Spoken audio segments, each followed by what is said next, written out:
Welcome back to Factory Sealed. It is December 11th, 2016. My name's Eric Peterson. Joining me live on Facebook today, Mr. Dantis, Lucius, Callum.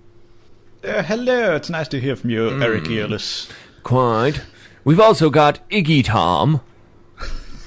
Technology is amazing these days. Yes. You know what? It baffles me, Tom. Just listen to that music. Oh, loved it. We didn't even have Teflones. We've done 120 shows before we figured out how to make it so you guys could hear the intro music. Awesome. 120. 120 episodes. Pretty. You just kind of many. launch into it. I remember in the early days when you would play it and there was a brief period of silence. Where we would have to wait. Well, I'd eventually like to let them soak in that music. It's good music.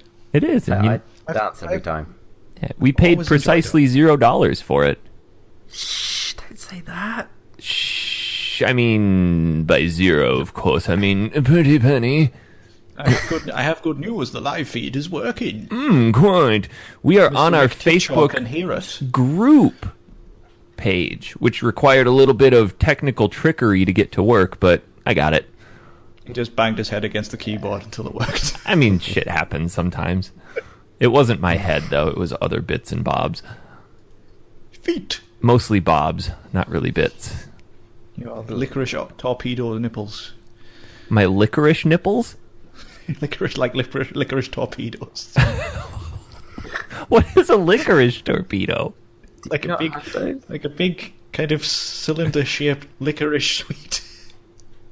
They're called licorice torpedoes, like something you'd shoot out of a submarine to sink a Nazi warship. Look like torpedoes, but they look like torpedoes. Some people have nipples like licorice. That. I think you're one of them. Oh, like Good and Plenty's. Good and I have plenty. no idea what that is. You've never had a Good and Plenty? They are hard candy licorice, or anise, or anise. Anise? Yeah, anise. Anise. Anise? You mean aniseed? Yeah. Is that different from the You candy can't where... call it anise. That sounds like something else. You mean anus, like anus candy. Look at these. No, just go to Goggle and type in Good and Plenty candy. They're Is the it best. the same candy that you eat and then you can eat it out of your mouth later because it stays in there? Oh yeah, I mean these just pull fillings out. Not as bad as like Juji fruits or something. They look like drugs. They're licorice torpedoes. They're good, and you have plenty of them. It's right in the name. But more importantly, do your nipples look like them? I'd be concerned if they did. I mean, my nipples are candied, but they don't look like licorice. Ooh. I mean, they're mostly red all the time from just constant tweaking. I didn't need that on a Sunday. You're the one who brought up licorice torpedo nipples. I thought it would be an interesting conversation. And is it not? Yes. Yeah. How is everybody? It's been... Good, man. How are you? I'm better. It's been 2 weeks. 2 weeks. 2 weeks. Yeah. I feel like I've got marginally more intelligent and I need it to seep out of my ears. It's just building up, just like this pressure in the front right lobe of the head. The minute you logged in, it just went. It's just... It's dribbling out of every orifice. Yeah, and it's just like a sticky, tart substance. It's not even sweet. That's brain matter for you. No, I had a little bit of a episode last week that put me down and out, so we had to skip the show. Diarrhea again? Well, that was part of it, followed very closely by being 40 miles from home and having another Vertigo episode. You should stop doing that. I thought about it, and like, nah. It's coming. Yeah. Do you realise you're not on a mountain? No. You need to realise this. Why? Because you should only have vertigo when you're at the top of a mountain. Well, no, that's not how it works. Vertigo is something that old people get. I know, so you're old. No, I'm just practicing for when I get old. You're doing well. That way, when I get there, I'm like, I got this. And you guys are going to get there and be like, Jesus, how do you handle all this shit? I'm like, dude, I've got it down. Did this in my 30s. Derek Sheevel just said drunken vertigo aren't the same thing. I was not drunk on a walkthrough. No, I was in the middle of a meeting designing some sound systems, and I had to sit down. I thought I was going to lose it. The whole room just kind of dropped out, and I made the very unintelligent decision to drive home then. God, that's bad. But I got home, laid in bed, slept for almost 30 straight hours. And what kind of state is the car in now? And is anybody dead? It's not on the drive. Not, yeah, no, everything looks fine. You went out to drive? Idiot. You shouldn't have done that, man. Oh, no, but the alternative was not get home and then just collapse into a terrible state really far from home. Okay. Dude, it was awful. I was continually dizzy until, like, Wednesday. It took about a week. Was it worse than the first time, or what? Oh, well, the first time they took me to the emergency room and just loaded me up on anti-nausea medication. Mm-hmm. But this time I took some of that medication that they gave me and just immediately threw it all up again, so I couldn't keep anything down. So I just kind of had to ride her out. The medication expired? No. Oh. I wondered why you just kept... I wonder why you're getting it. It's really strange. Too many brains. Not a big enough head. Mm. Yeah, okay. Maybe too little. Wait a minute. What? This thing's floating around up here. I reckon it's just a goldfish doing the controls up there, to be honest. It's just the dog from the end of Silent Hill 2. Yeah, that would be perfect. Oh, it's you. Just still crank it open. But that's me. How are you guys? Yeah, I haven't had any massive medical incidents, I don't think, so... Not bad. Oh, that's good. Pretty good. Pretty damn good. Yeah. Yeah, no bad. No bad. I feel like it's been a while since Tom's been here. It has. Yeah. Who are you again? I was so involved with all my IKEA stuff. Gotta get that sponsorship money. Did you get that half of a bed out of your living room yet? Yeah, it's finally gone. Okay, so for context. Here's what we need to discuss, because yet again we have uncovered a cultural difference that has fundamentally changed how I view you guys. Oh, God, I mean, I always knew you were backwards. Always. You don't know what an eggplant is. You can't properly eat a biscuit. Sure. You say everything wrong, and now apparently you wash your clothes in the kitchen. I just do mine in the toilet, actually. Yeah. You just stuff them in there and then plunge them around with the plunger. With my little bonnet on, just scrubbing away with a mangle afterwards. Your breeches are clean. Crystal, come get your knickers. Freshly cleaned with the bog water. But no, you guys have you have washing machines in your kitchens. Yeah, that's where they belong. No, it is not. How?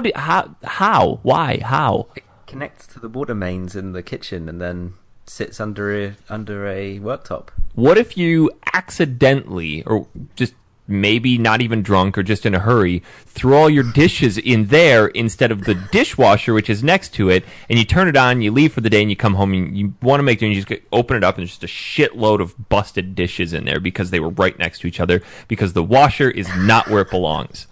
I'm not going to say it's never been done. Maybe I'm just one of the lucky ones. But I've never thrown my dishes into the washing machine drum. But you could see... Is that not how you clean them? Yeah, you throw them in there, you let them break up, and then you empty it into the trash and you go buy new ones. Yeah, that sounds about right. That's how the Greeks do it. Where is it in your house? In the laundry room. Oh, well. Yes, but our houses are not mansion-like. Neither is mine. Tom's been to my abode. And are not built of wood. We use actual building materials. You can find the washing machine on the west wing. Kind. You have to go through 3 doors and 4 butlers to get to it. Jeeves, instruct Jeeves that Jeeves has to go and put the washing machine on. You have a hierarchy of butlers. And they're all named Jeeves. But they all know who each other are.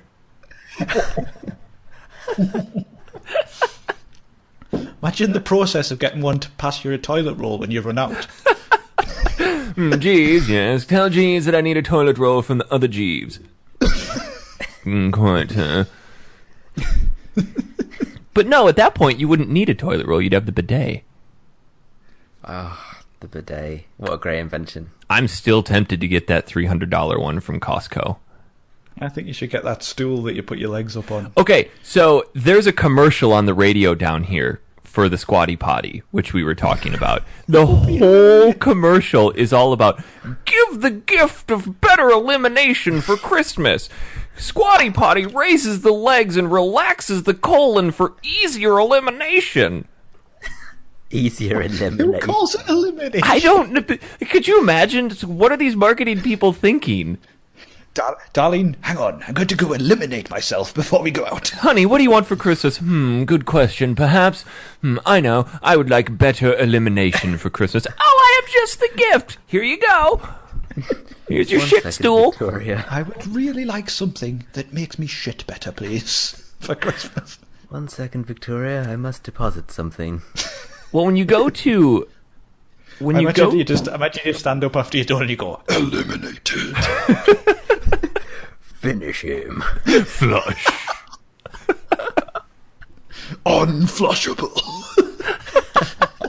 That's when it clogs up. It just starts spilling over.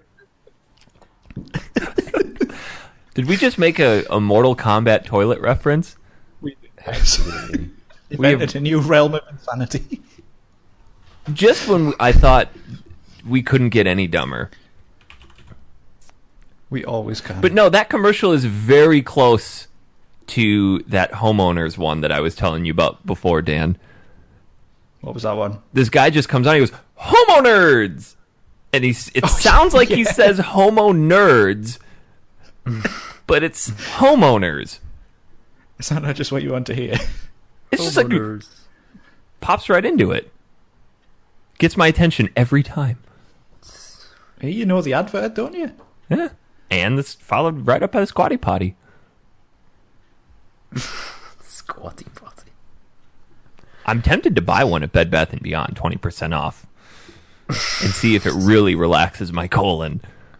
I know me a good shitting discount. My colon's quite stressed after a long day of work. Gotta relax it. Sit on that there Squatty Potty and take a shit. Ugh. Why? Just why do you have these radio ads? Why do you guys have a washing machine in the kitchen? I just don't know where else you'd have it. I mean, Don't you have like It a... is very common. Yeah, but do you understand the absurdity of that? No. no. So even if I were to go... The kitchen is a room for getting things done, so why spread them out? Just have them in one place. Then Why you not can get do everything you need? another room to do all that stuff? Because rooms cost money. Nah. And England is poor. Nah. Poor. So if you went to the Yes, most sir. expensive house in all of England, they would yeah, have the probably. washing machine in the kitchen. No. Chances are they might. They might do. But like, And from the looks of it, could you even fit two shirts and a pair of jeans in there? Looks like you could do one sock at a time. Yeah, but we aren't big fat bastards like you. Well, I mean, our clothes are quite large. 4XL or whatever. Yeah. no, like my mum doesn't have the washing machine in the kitchen, but her house is bigger. So do you guys even Got it. have dryers? She's got a utility room. Mine's a washer dryer. It does We both. do have Wait, dryers. Dryers aren't It's very good, it's though. a all-in-one thing? Yeah. Yeah. Like it drains the water out and then just continually tumbles and goes right into dryer mode. Yep. That's awesome. You're right, it is. Because now I just waste money on 2 appliances, and then I have to go in and take them from one, put them in the other. Yeah, see, there's no point of that, really, is there? But don't you find that dryers ruin your clothes? I don't. That's why I hang them out. I only put certain things in the dryer. If it goes over my torso, it doesn't go in the dryer. Okay. Or like a nice fitted shirt or something. Yeah, and then I just don't wash my underwear, so that's a moot point. That's fair enough. Yeah, you can turn them back to front and inside out and get about 3 weeks out of them, can't you? So. Oh, yeah. And then by that point, I've saved up enough to buy another pair. Apparently the Samsung ones are catching fire.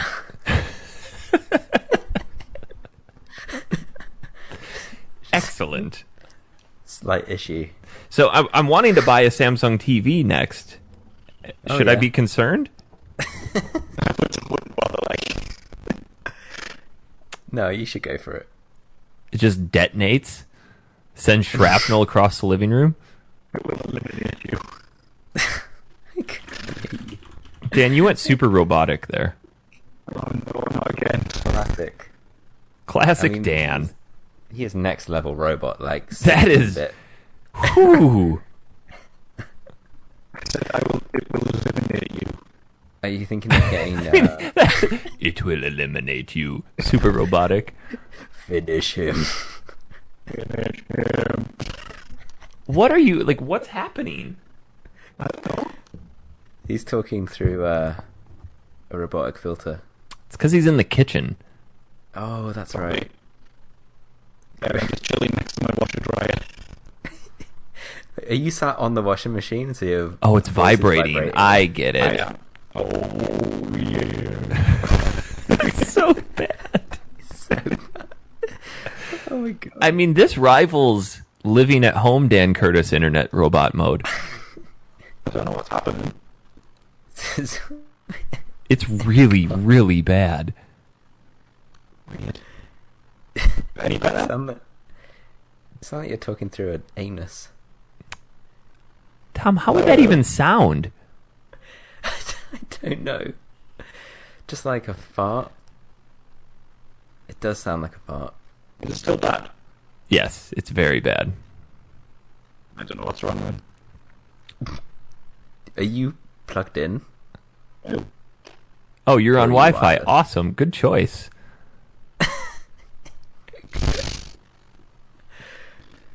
The finest. I don't want to. Like, just bits and pieces of what you're saying are making it through. God. Half a word here. A noise there. Sure, you can quit out and come back. So for anybody watching us on Facebook Live, this is behind the scenes with Dan's internet.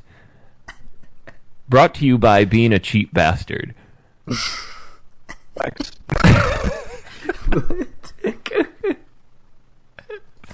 Good lord. I thought you paid for the high speed. And this is the result?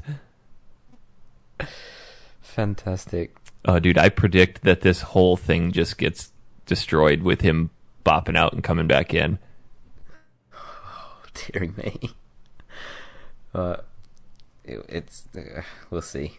This show must go on. It must. There are people watching, waiting. Yeah. There are people asking important questions. Like do you get dryer lint in your food? Yeah. Which mine doesn't combine as a dryer, so I can't comment on the. So you have to hang all your stuff up.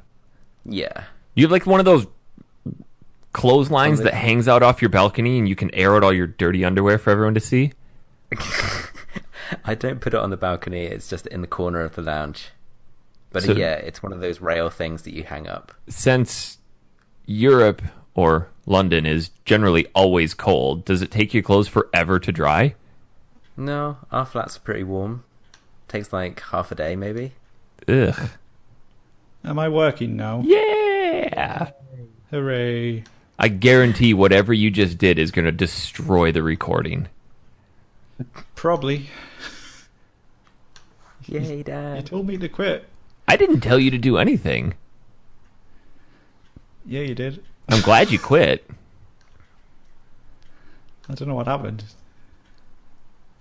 I really don't know what happened. I thought Crystal was downloading something or something, but she's not. Did you go in and give her a what for? I did. I got told off. Downloading a couple of images. On your dial-up. Can't help it, Tom. I know. I feel like there was something else important that I had made a mental note of that I wanted to chat with you guys about. So it wasn't to do with the half bed in my lounge. No. I definitely wanted to have a conversation about the dryer or the washing machine in the kitchen because that's really dumb. We should probably address the fact that Jess is not here. Oh yeah, where is she? She is not here. Yes, where is she? Not here. But where is she? In Canada. Well, anywhere but here. Did you make it back safely from America? I believe so. Maybe she just liked it so much that she stayed. Maybe. Then who would feed all of her cats? They're all strays, so they just eat outside anyway. They just come all inside for warmth. All taken over a house while she's gone. It's a cat palace. What game did you guys cover last time? Sonic 2. Oh, Sonic 2, and a long overdue apology. And we created the world's best comic book strip. Oh, it's so good. Yeah, Jack Buns and the Caramel Crayon defeat Dr. Smooth area. I remember the light reflecting off the smooth area. Yeah. Yeah. Deadly crotch ray. You know, taking a 2-week break, though, has given us the opportunity to enjoy something that we've all been waiting for quite some time. To finally be with a lady.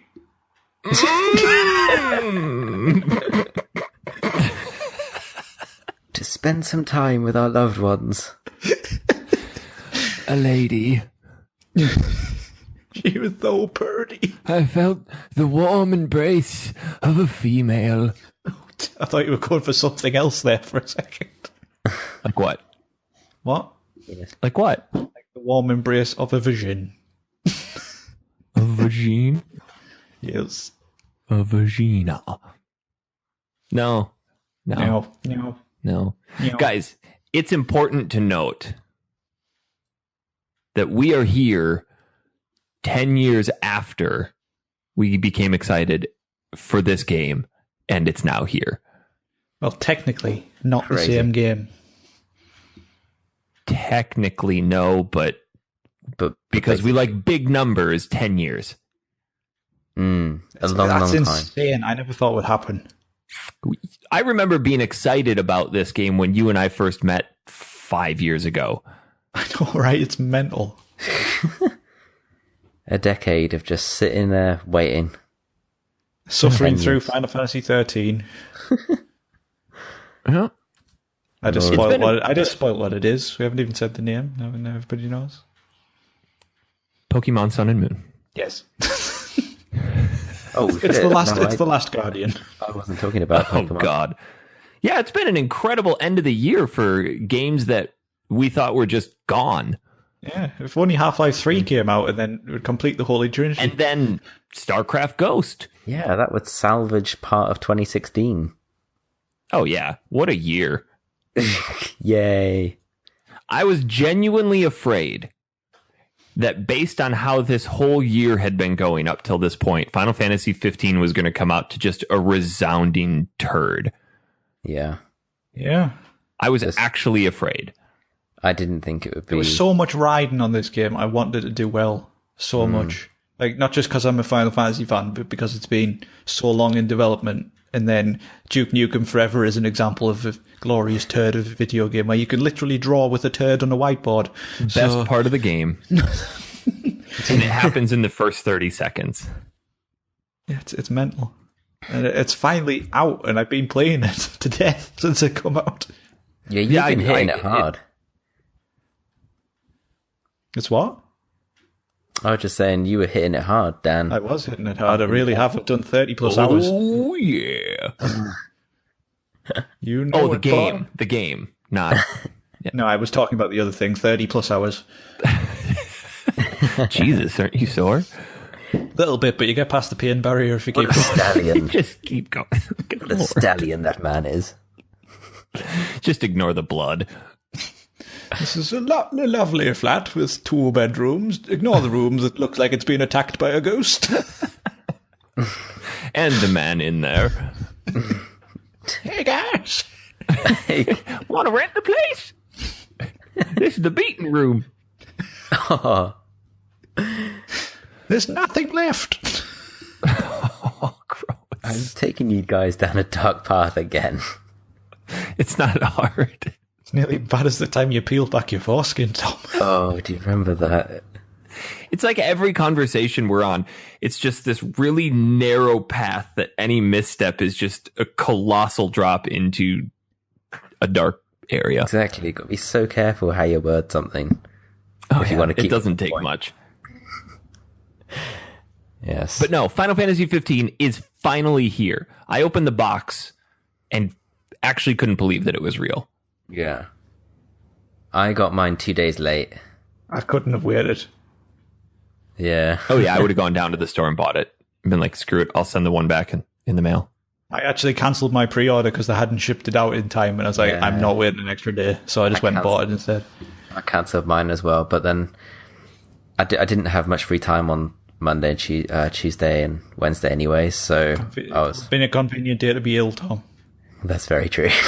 Well, that's when I got sick, was the day after it came out. So I got 2 hours of playtime in like 6 days. Whoa, okay, yeah. Because I got sick on Wednesday and I wasn't actually capable of sitting down and playing a game until Saturday evening. And then I only played like half an hour, and I really didn't start hitting it hard until Monday of last week. I Yeah. actually had I had that Friday off, and I was meant to go Christmas shopping, and I didn't go. Just played Final Fantasy 15 all day. You're like, oh shit, I'm so hungry, but I must keep playing. It is honestly, Christmas. Tom. It's so far it's been one of those games I find difficult to put down. Yeah, I've got a bit of that as well, which is nice. Well, it's well welcomed at the I moment. agree to an extent. I can't stop playing it, but it's not for the reasons that I would normally continue to play a Final Fantasy game. Yeah, for me it would be like the story that kept egging me on, but it's something else. I think it's the world and the combat that keep me going. I love the world is superb. The story in this is about the least engaging thing of the entire game, It's such a shame. because it's so janky and disjointed and incohesive. It just doesn't make sense. Things happen. You're like, well, who's this person? Where'd they come from? Why are they doing this? And then they disappear and you never see them again. I'm so Yeah. glad you made me watch Kingsglaive, Eric, because I wouldn't have had a clue. Oh yeah, Kingsglaive is one of those absolute must-watch movies before you play this, if you want to have any semblance of an idea of what's going on. See, I've not seen Kingsglaive, so I'm full disclosure, I'm only 10 hours into the game, like chapter 3, and yeah, I still don't really know much about the 4 guys. I'm not, and everything that happens, like little plot points, I can visualize what's happening and I can see what's happening, but I can't link them together. I can't connect the pieces very well. Well, even having watched Kingsglaive, it's really hard to connect the pieces, because Kingsglaive tells the story leading up to when these guys go on their road trip. Yeah, it's not okay. actually about them. It's about what's happening behind the scenes, which is kind of okay. the backdrop of the story itself. Yeah, Sure. it gives you that background of why the Empire is in the state that it's in, why Insomnia fell. You get more of an insight as to who Arden is. I'm not sure if you've met him yet. Okay, no. Arden's awesome. In the movie, he's incredible. In the game, he's just kind of meh. He gets better. Okay. Yeah. Okay, I won't cool. say anything, but he gets better. He's actually a very good character. No, I enjoy him. I think he's great. It's just the story in this game is very lackluster. Well, did you see this week they've announced they're going to be patching in story content? Yeah, that's so bad. I know, but at the same time, I think what's happened is they've had to hit a deadline where this game was finished. Yeah. And they haven't had time to polish the story up to the standard. Apparently, like, the Kingsglaive movie was only a recent phenomenon that they did. You know, like, they're going to do it in the last couple of years. So they haven't had a lot of time to get the story done. With all the transitions from directors and stuff like that, it's all changed from how it was. Like, Luna Freya wasn't called Luna Freya originally. She was called Stella. And stuff like that. Yeah. So, it makes you wonder how much of when this was Final Fantasy Versus 13 they tried to salvage. I feel like the end is kind of salvaged from Versus 13 from old footage. It's kind of similar. I feel like at some point during the last however many years, they built this incredibly awesome and huge world, and then they've made these 4 guys, and then they've made some other characters, and then they've tried to connect them together in the last few years with a story. It feels kind of disconnected from each other. It is a game of two halves, though, Tom, because you have the open world is for the first half of the game, and then it does go very linear and more story focused. And I just hit the very linear part, which I was kind of glad to because I was getting burned out on the open world stuff.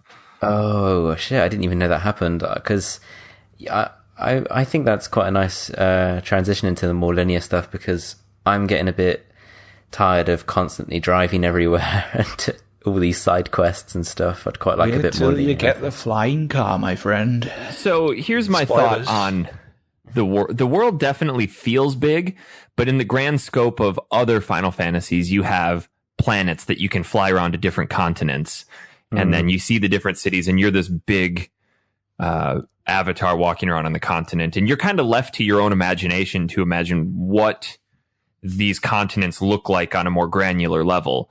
What I like about this is that it's taken that imagination and created it for you. So you're not necessarily going around massive continents. Granted, the linear part takes you to a different continent, but you're not exploring it like you were on the original continent. And it's just taking you this really deep dive. You're exploring caves and mountains and rivers, running through forests. And whereas in old Final Fantasies, it was just overworld, like, all right, I'm going to trudge through a forest and boom, here's a battle. And now the backdrop is in a forest. So it kind of takes you a little deeper in. And that's what really hooked me on it. Yeah, that's the same with me. I've been consistently like wowed by different areas of the world, like just finding different things, like even the monsters wandering around when they're going in packs and stuff, and they've developed like an entire ecosystem for different monsters and things like that. And it's just it's incredibly clever.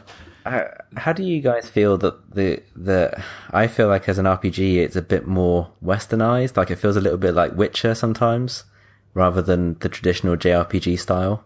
I think to an extent in terms of the open world and the side quest, but combat-wise, no. Combat-wise, it's straight JRPG. Minus the menu-based stuff. I mean, I think the combat is one of the things people are most concerned about with this game, but honestly, it's one of my all-time favourite Final Fantasy battle systems.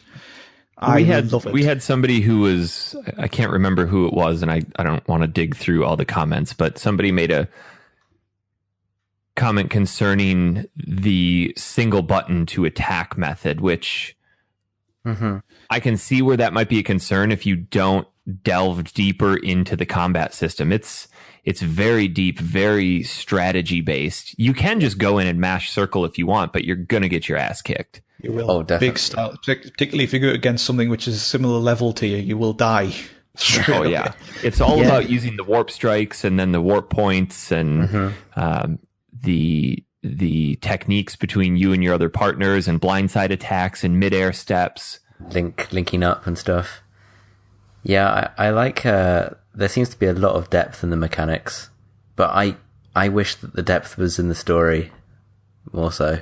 Which is really disappointing because if you look at all the other Final Fantasy games, I think you'd be pretty hard pressed to find one that's as lacking in story. Yeah. Exactly. It is, but I'm interested to see if I think it's bad that they have to improve it through a patch, but I will accept it and potentially. Well, what's going to be annoying though is how are you, someone who's already dumped 50 hours into the game, going to experience that if it's patched into a chapter you're already past? New Game Plus, my friend, which they're also considering. Oh, so you'll have to play through it again. Yeah. Well, it might be fun if they put new stuff in. They're thinking about maybe making other characters playable, maybe even letting Noctis be customizable and doing different things like that. So I think what's really hooked me on this is the camaraderie between the four characters. I'm only 21 hours into it, and even at 5 hours, I was hooked on their friendship. It's believable because everybody's different enough, but they're not so far apart that it's unbelievable. Like, that dude wouldn't be hanging out with him, and he wouldn't be hanging out with him, and it's a believable group of friends. Well, the director's always said from the start that it's meant to be like a road movie kind of thing with a bunch of friends going on a quest, kind of. That's why the car comes in. They do a great job of that. I agree. The character interaction is the strongest part. I think that also ties into how cleverly they're animated. I've never seen such believable characters in a game, like apart from maybe Uncharted or something like that. But the way they interact with each other, the link strikes, even when they're sitting in the car when Gladio gets out a book and starts reading, or Noctis will get up and sit on the hood of the car and things like that. It's just really cool. And I love the photos that Prompto takes. Yeah, that's such a good touch. And when you're scrolling through and they're commenting on them and stuff, I think that's really cool. The reason that I don't fast travel most places is because random conversations will happen as you're driving. Like, important story dump will happen if you've just done a story-based mission and you have to travel somewhere. Fast traveling is a terrible idea because on the drive they unload all of this information, and the guys talking to each other about their thoughts and backstory as to what they know has happened and what they predict is going to be happening. There's actually a lot of exposition through radios as well, if you listen to the radios. Oh. Kind of gives you a backdrop on what's happening around the world, but that's not obvious at any point, really. You can also, in the Ascension menu, gain AP for driving around as well. So yeah, that's one of the best skills. If you're just starting, fill out the Ascension slot where you get AP for doing anything. Yeah. What do you guys actually think about the driving? I think it's cool, but it's also one of my least favorite things about it because it's very on rails. Until you get the supercharger for your Regalia, it's too slow. It's still slow with the supercharger. It only goes 60 miles an hour. I don't even have a supercharger, and it's just, I'm sometimes sat watching them drive for ages. I think what I like about it, though, is that it gives you the ability to just enjoy the view of the world, listen to the guys talk, but then you can flip into the menu. You can go into a shop while they're driving, and you can be gaining an AP while they're driving, but also doing your shopping. True. Did you guys struggle to begin with to obtain Gil? Gil is very sparse in this whole game. Yeah. The idea is you sell your loot for Gil. Like your the stuff treasure items. They're in. I think they're on the second off last tab, and then you can sell them, and some of them go for several thousand apiece. Which can kind of come back to bite you because you need some of that stuff later in the game to craft better gear, and it's hard to come across. So they don't really tell you what to sell and what to keep. That's why I've been trying to only sell it when I can, but Phoenix Down's been £1,000 gil per time. You know, it's like so bad. That's why the only way I'm making any money at the moment is doing hunts. That's one of the big money things. Yeah, or there's a guy in one of the cities I was just in who asks you to take photographs for him, and he pays you for the photographs. Oh yeah, the guy who looks like Hurley from Lost. Yes. Big fat guy. And this is, of course, the lady who makes you catch frogs, Eric. You liked her. Oh, Jesus, that mission was so dumb. I haven't done that one. I've got it in my quest log. I've not even tried it. There's another one where you have to catch yellow frogs as well, which I have refused to do. I'm trying to go through without using the strategy guide. Uh-huh. I had to break it out for that. And even still, looking at the guide, I couldn't find it. I found them relatively quickly. If you listen for the sound of the croaks, you can find where they are. Oh, trust me, I was trying. And this one I walked around the same spot for 15 minutes, and finally it just showed up. Oh, okay, fair enough. But speaking of things sometimes not working, have you guys experienced any bugs, glitches, hiccups, or crashes? I got my chocobo stuck on a rock yesterday. Sometimes when staying at a motel or something, it might freeze between getting the experience points and moving on to the next section, but nothing crazy. And you have to close the game? You have to come out to the PSN and then go back in again. No, I've had nothing See, like I've that. had no issues whatsoever, but Andrew Thorson was telling me that he is just experiencing constant crashes. Oh, Really? Get a better place. Oh yeah, I've had none, not a drop. No. The load times I could do without, but my PS4 Yeah, does the sound lower like times it's, are bad. My PS4 Especially does when, sound like it's gonna take off. When you get the flying regalia, if you have to land back on a road, and if you mistime it slightly, you crash and blow up. So and then it's game over, so you have to go through the long load screen. does that flying regalia make getting everywhere a lot faster? To an extent, but you've also got to calculate where the roads are, and you can't go in the top north section of the map. For some reason, that's unflyable. Might be too high.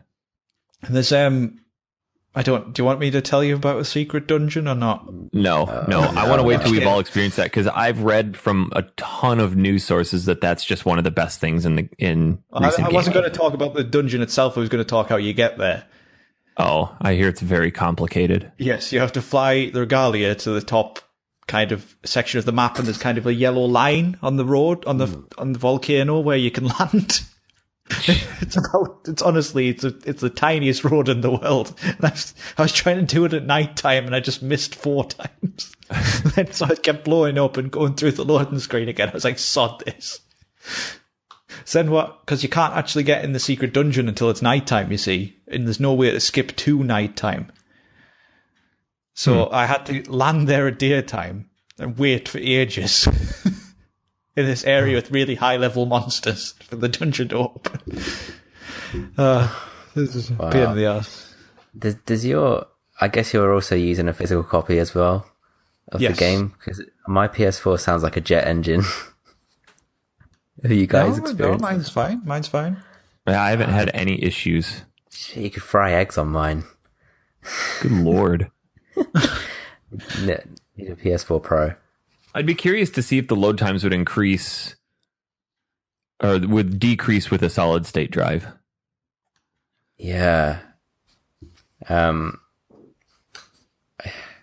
but no, nothing crazy. I haven't had anything that's had me have to restart the entire game, and I haven't been stuck. I've had a very smooth experience with frame rates and stuff as well, considering how technical the game is. Even when I'm being attacked by a lot of enemies, it's still remarkably smooth. There's so much going on on screen as well. Yeah. I haven't had any major dips either. No. The camera, good lord. Bad? The camera can use some work. I haven't had any issues. Oh, I've only had issues in tight spaces. Tight spaces and when there's a bush. Oh yeah, the camera can't navigate a bush. No. But other than that, I mean, I fought giant monsters, and it kind of just phases them out so you can see and stuff. So, but once Okay, you get used to it, I feel it's not as bad. I have a question. I don't think this really spoils anything, but I'm going to give it as a potential.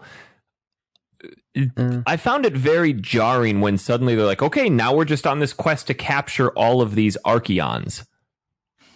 It just came out of absolutely nowhere. Suddenly, okay, we have this huge list of like 8 things we have to catch. So as they're driving the boat, and I thought that it disappeared. They're driving the boat into Alticia, and Prompto goes, all right, what's next on the list? Leviathan? I'm like, wait a minute. Where'd this list come from? Were we just checking things off? Yeah, because you meant to be getting the royal tombs up until this point, weren't you? And then that kind of isn't mentioned anymore. Yeah, it just kind of takes a left turn and things just randomly pop up. It seems like they had all these really cool ideas but had no idea how to string them all together. Yeah, I feel like it's been kind of not finalized completely. I mean, you guys, chapter 13, I won't spoil anything, but is one of the most long, boring slogs through a chapter in Final Fantasy I've ever played. Which is interesting because most of the chapters up to this point are less than an hour long if you do just the story. Yeah, it's just long for the sake of being long. Like, they've just... Like, again, they're going to patch this apparently because it's too much. I mean, It takes away your combat abilities, it takes away your friends, and you just knocked us going down corridors for hours on end. for hours. Seriously, it took me about 3 hours all told, this dungeon. I mean, it's cool. It's cool from a storyline standpoint. You find out quite a bit about what's going on, but it's just... And it kind of goes into a survival horror game, and it's bizarre. Yeah, there's a stealth mission early on in the game that just doesn't quite fit. It feels like they're doing a lot of different ideas, as you say it, and trying to gel them together, and not everything sticks. No, but everything independently is fantastic. I don't want to give off the impression that we don't like this game because I love it. I love the game. I've finished the storyline, but I'm delving so much into side quests. I feel like I've still got a ridiculous amount of things to do. Yeah, I think I have a buddy who's playing through it very meticulously. He's not moving on to the next chapter until he's got everything done from that chapter. And he's 30 hours in and still chapter 3. Yeah, that's pretty much me, apart from 10 hours. But he's got a strategy guide that he's looking at, and he's going around and collecting every item on the map. Oh, God. No. Yeah. I feel like a lot of the items aren't worth picking up. No, not really. Interestingly, this game doesn't have treasure chests. Oh, yeah. No. Which I only noticed yesterday. I like the wide variety of shops that they have. It's not just one shop per town. You have food vendors, then sometimes you have armor vendors. Yeah. Then you have the restaurateurs where you can talk to them, and then they tell you all the camping spots, the procurement spots, treasure spots, parking spots. They're kind of in the know, which is cool because they would be the people who are in the know. They see travelers coming through all day, every day, and it's just a neat touch. Yeah, definitely. The world does feel alive. The food consistently makes me hungry every single time. Yeah. Because it looks so damn good. The world, back to what you said, Tom, the world feels alive, but it feels exceptionally modern. A lot of Final Fantasies have gone into a modern realm, like 13 went futuristic modern, but it still kind of had that Final Fantasy feel to it, whereas this feels like you're in just a normal world. Granted, there's some old-timey cars driving around. Yeah. Yeah, but it doesn't feel that different. It flips it on its head, and you have big rocks arcing over the skyline and stuff. And I like that. They've always said the tagline for this Final Fantasy was a Final Fantasy based on reality. Yeah. Well, it's kind of that steampunk vibe, isn't it? It's like sort of a sci-fi modern technology world with the aesthetics of old industrial towns and market stalls and things like that. The idea is Lucis, what's it called? Insomnia, where the guys are from, which is a ridiculous name. Let's all not sleep. And that's where they're from. They're more futuristic than everywhere else, I think. Well, because they've had years of prosperity. Apart from Granier, which is the Empire, which is attacking them. Niflheim. Yes. Nibble. Which is like Nibelheim from Final Fantasy VII, but not. That's what I was going to say. So we were talking before about some references to old Final Fantasies in this game.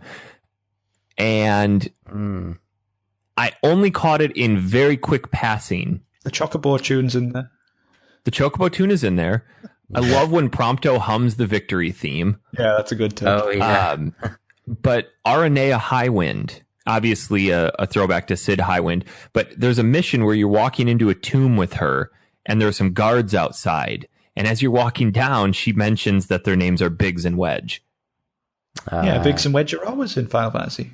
I know, but I didn't think that we were going to see anything in this, and it just was a passing comment. They're quite funny, them too. They show up a bit later on as well. Oh, good. Okay. I was afraid it was just a one-off thing. Not much, but the Moogles are in there as well, sort of. I haven't seen a Moogle yet. You will. I'll let that come for you. So I You're put not out a question not too far away, I don't think. So I put out a question on Facebook last week in regard to listening to the old Final Fantasy tunes while you're driving. So the Regalia has a radio. You can stop at shops. You can buy different soundtracks from older Final Fantasy games and then play those while you're driving. You can get a portable music player and play them while you're walking around in the world. And my question was, do you think that by playing those, you're potentially running the risk of reassociating that music with this game and ruining your memories of the game that they're originally tied to? Nope, I love it. I absolutely love it. I think it's such a nice touch. And you don't have to listen to it if you don't want to. No, I know. And it's just, I have mine on shuffle. I've got most of the soundtracks now, and it just goes through different songs from Final Fantasy. It makes me really nostalgic for them. Yeah. But it's kind of cool to see how far it's come. Like, you're driving around this amazingly detailed world while listening to, say, One Winged Angel from Final Fantasy VII, and it's just cool as. I think it would take a lot. It would take a lot of listening for me to end up reassociating those favorite tunes to. I mean, there's a lot of music. Yeah. See, and I've just been going through listening only to the music that's made for this game. Like, I don't use the portable walking music player at all. Because as you're walking around in the world or in the towns, there's different musics that pop up. And yeah. I like the music. I want to be able to enjoy that. I saw somebody say the music's not a very strong point in this game, but I think it's got a really good soundtrack. I like a lot of the music. It's very reminiscent to 13. Yeah, I agree. I think it's the same director, though. No, I think it's a different composer. Do you think so? Yeah. It's a woman, I think. I watched a concert where she was doing it. Well, let's check. I've been enjoying the music so far. No, I think it's really good. I can't pick any tunes out. Like, if you were to play some, I couldn't tell you, oh, it's this one. This one's a woman for this one, Yoko Shimomura. But the old tunes, we know them because we've played them. The old Final Fantasies to death. We're still quite new to this one. You've got to remember. Yeah. I can even. What? Sorry, you go ahead. Doesn't matter. I was going to say, have you done any chocobo races or customization? Yes. Every one of my characters has a different coloured chocobo. I think that is awesome. That's cool. Noctis has a red one. Ignis has a white one, I think. Prompto has a teal one, and Gladio has a green one. See, I gave Noctis a white one because it looked like the chocobos from Final Fantasy Tactics in that opening cutscene. And then everybody else has just a ridiculous rainbow-colored one. When you guys are in combat, do you use wait mode? No, I use the active. Oh. I didn't even know wait mode was an option. When Pauses you're not the action, kind of, when you're so not, you can when line you're up your next move. When No you're way. not, wait, you get to wait, and you can target and check HP for your enemies, find out weaknesses, warp. So you're basically playing on easy, points. Tom. No, Did you select easy and wait mode? no, it's normal with wait mode. Wait mode is I've in my strategy guide. It was a recommended thing if you were more used to the old Final Fantasies. I like the combat's too fast paced and enjoyable to put it on wait mode. No, but it's just try it. It's not exactly. It's hard to describe. It doesn't completely freeze the action. It will freeze it for a frame, but then as soon as you touch a button, it happens again. It continues. Huh. Yeah, it's worth a go because you can get familiar with your surroundings when it does pause for a second, and just because for me, it is exciting, but there's sometimes so much going on, and when you're in a tight space in like a forest where you can't see anything, or the camera's a bit janky, it can be useful. So I want to talk about the magic for a minute because this took a while to get my head around the magic system. Oh yeah, I'm still trying to get my head around it. Magic in the Final Fantasy games has always been a staple of combat. You know, at the beginning it was you buy a spell and then you can use it X amount of times, or you can buy a spell and then it's tied to your MP, or Final Fantasy VIII, you can draw it. Mm-hmm. Or it's just inherently part of your character's abilities. This one is different because you have 4 elements to pull from. Or is it only 3? There's only 3. lightning, blizzard, and fire. Yeah. And then you have to actually craft every single spell that you use, and every spell you can only cast 3 times. Yeah. And however, so around the campfires, there are draw points, or throughout the world, there are draw points. You can fill it up to 99 lightning, fire, and blizzard. And then you can go into the elemency option and you can combine whatever number of each of those spells that you want. But whichever one has the most is going to be the primary element within that piece of magic. So if you put 50 fire and 45 lightning, it's going to be primarily a fire with lightning subset. And then to make it even more complicated, you can throw items into it. Yeah, to give it like a healing factor or extra strength or 2 times the attack or... Because magic in this game is area of effect, and it will damage you and your allies. Yeah. I mean, there is a storyline reason for it being a consumable item. If you look it says on one of the loading screens, Noctis is the only one who can do the magic, and he crafts it into containers so his companions can use it, apparently. But I am going to hold my hands up and say I've barely used magic in this because I really don't like the system. I use it all the time. Really? I hardly ever use it. That sucks. Because I hate it.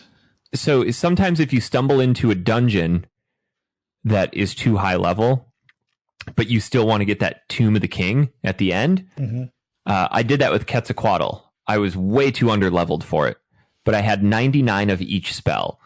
So I just crafted all of them into one massive spell and then threw on one of the most...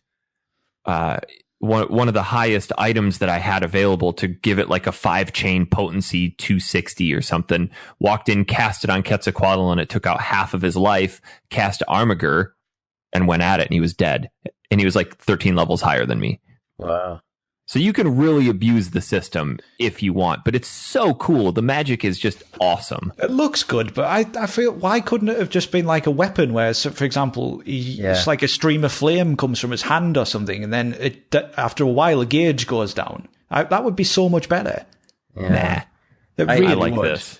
I really like this, but I always like the goofy combat or the goofy magic mechanics in Final Fantasies, like Final Fantasy VIII. I still maintain Eric, is the magic system. The problem for me with this one is you can only craft 3 at a time, which is really annoying. And then you have to go into your menu. And then you can only cast each one 3 times. Yeah, and then you have to go into your menu and equip another one. It's just annoying. Yeah, it would be nice if it gave you the ability to save preferred magic crafting. Yeah. And then if you wanted to, you could just go into a menu and be like, boom, craft this. And if you have the required amount of each spell and item, it would just make it for you. Eric, have you seen any of the summons yet? I've only seen the one when Ramu comes down, but that's part of the story. No, they show up randomly. Never had one show up. They, unlike other games when you can actually select to summon them on what they call Archeans in this one, or Archeans, and you can't actually decide when they show up. They decide when they want to show up, and there's different triggers, like, for example, Noctis having low health, or you're not winning very well, or the fight taking a long time, and then randomly it'll, like, the screen will start going a bit darker, and then a tune will play, and then you hold L2, and then it summons them, and they do this, like, ridiculously epic move, and it just looks amazing. I've seen none of them, other than the one time you did Ramu for that side quest. That's it. I've seen Leviathan, Ramu, and Titan have all shown up to help me, and the others haven't, but I think they might be storyline related. That battle with Titan was awesome. Oh, it was so good. Have you gotten to that part yet, Tom? Tom? Hello? Hello? What did you say? Have you gotten to the part where you're fighting Titan yet? No. Oh, God. We won't say then. How far in is that? Chapter 5-ish, 4-ish, 5-ish. Oh, okay. So I'm not that far away. Apologies. It's really good. Have you been to Lestalem yet? Yes. You're not too Dude, far. I thought Lestalem was cool until I got to Altissia. Altissia is a visual spectacle. Like, when they're going into it, and it's all... It's kind of inspired by Venice, and it just looks incredible. Well, you go from being out on the ocean in this boat to this channel that still has water that's going out to this floating city on top of this waterfall mountain. It's just the coolest city. And when you get there, it actually feels like a living, breathing city. That's a shame that you never get to see Insomnia, because imagine how cool that would be. Oh, yeah. Because Insomnia is locked out to you from the start, because that's where everything goes down in Kingsglaive. So who knows with the DLC? There is a season pass for this game. Yeah, apparently online co-op is included in the last one. Huh. So, but each DLC pack's going to be focused on a different character. Ooh, I'll be all right with it. There's kind of jarring points in the storyline where each of the characters kind of goes AWOL or does something else for a bit. So that's kind of... Oh, yeah, the Gladio one was so dumb. Yeah, and then I was like, he came back, and I was like, where have you been? And he didn't say it. And I was like, huh? So, what was the point? Those are the disjointed parts of the story. Yeah. The other thing that threw me for a loop, because leading up to the release of this game, when they released the episode to Sky demo, everyone was wondering, who is Sid going to be? And everybody was convinced Sid was this girl. Oh, yeah. And you get into the game, and I was still convinced, like, yeah, that's Sid. And then she goes, suddenly her name is Cindy instead of Sydney. It was meant to be Sydney, wasn't it? I think in the demo it was Sydney. I'm sure she used to be called Sydney. And everybody was talking about, I went back and looked online for articles about Final Fantasy's first female Sid, and there they were, and it's not her. It's her grandpa. Bloke in overalls. I don't like Cindy. I think she's annoying. How y'all doing? Oh, yeah. They really over-sexualized her, and just really in your face with that whole, I'm just a country bumpkin, I won't fix up your car. Hey, y'all, can't find these parts for myself. I'm going to send you out and get me to look at my tits. What can I do you for? Hey, y'all. Yeah, I totally agree with you, Eric. It's definitely over-sexualized and also just playing up this huge, country bumpkin style. She's a terrible character. character. Not a very well-written character. I've seen like Aranea Highwind, she is kind of sexualized, but she's also a very strong character. So yeah, it kind of balances. Well, there was an article I was reading about the women in Final Fantasy and how they're not portrayed properly, and how the core game would have been better served had there been a female in the core group of 4 players. And I think that's absurd, because that would be injecting a female into the game simply for the fact of having a female, when the entire core concept of this game was a road trip between 4 male friends and how 4 guys interact with each other, because putting a girl in there would fundamentally change the interactions. Oh yeah, without a doubt. It wouldn't be as like messing about and stuff, would it? Yeah. I mean, you do just get a different vibe, and it's just the way life is. And but on terms of a character being totally undeveloped, Luna Freya, my God, she is. And in the movie, she's awesome. Yeah, but in this, you just don't know anything about her. And as you go through the storyline, Eric, I want you to finish this so we can talk about it properly, because she's just so underdeveloped, and you don't know like why she's an oracle or anything like that. It's not really ever touched upon. So, which is so disappointing, because when I was watching the movie, I was thinking to myself, Luna Freya could easily become one of my favorite Final Fantasy females. It's a shame, because her and Noctis have a really strong friendship, which has gone through all their lives, but it's only touched upon in certain ways briefly and not really established. Luna Freya has a brother as well called Ravis, who's basically, he's there, but you don't know anything about the guy, and that's basically it. And that's what the patches will address, like his motivations for doing what he does, because he's joined the Empire.